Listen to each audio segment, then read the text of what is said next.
čisto isto kot predlani, ko smo bili drugi.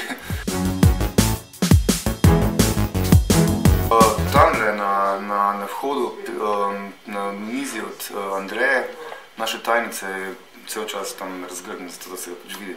Drugače pa, to je itak prihodna stvar, se pravi, da bomo morali vrniti ali pa bomo prinesli nazaj, odvisno.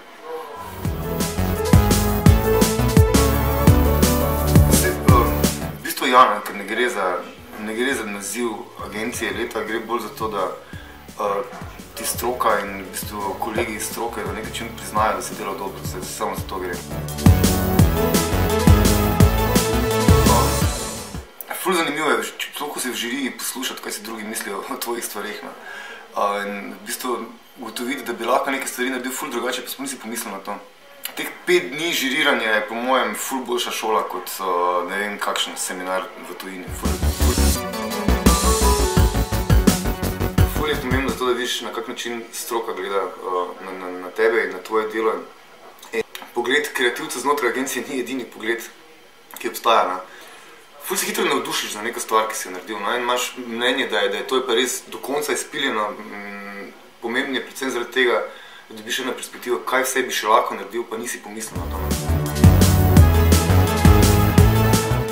Da se vidi, katere so smernice za naprej, ker jaz mislim, da pač short lista, ki je izbrana, to je teh 100 del, o katerih sem prej govoril, je nek guideline, kako bi bilo treba delati naprej, ne samo za nas, tudi za klijente. Mislim, da je za obojne dobro in za agencije in za klijente, da so tam, pa da grejo skozi te stvari, pa da se nekaj vprašanja tudi prevetrino. Ponavadi je tako, da daljši kot je odnos med klientom pa med agencijo, boljši in bolj odkrit je dialog.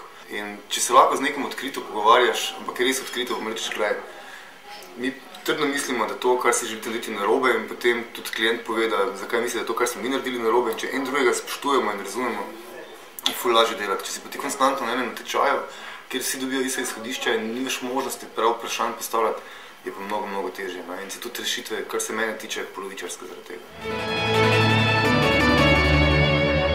Mislim, ne zdi se mi, da bi potrebovali 6 kanskih levov na leto, ampak to, kar zunaj vidimo, to, kar visi po jumbo plakatih, to, kar vidiš dnevno v televizijskem bloku, to poprečje bi si želel dvigniti. To se mi zdi mnogo bolj pomembno kot to, da bi vsako leto nekaj izštrlelo in dobilo ne vem kaj. Če to ne pomaga dvigniti poprečja, to je to žalostno. Želel bi si, da bi lahko z veseljem pogledal, naprimer jumbo plakate, da jih vzamem kot nek simbol oglaševanja.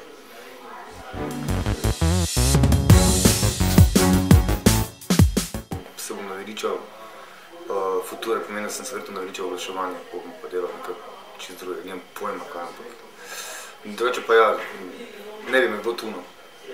Nisem človek, ki bi strašno rad trpel v službi.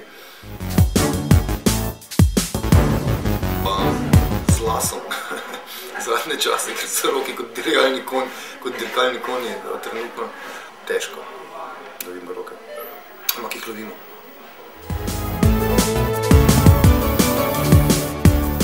Fajn bi bilo, da se vidimo na sofu in da spijemo kako pivo. Se vidimo na sofu. Čau!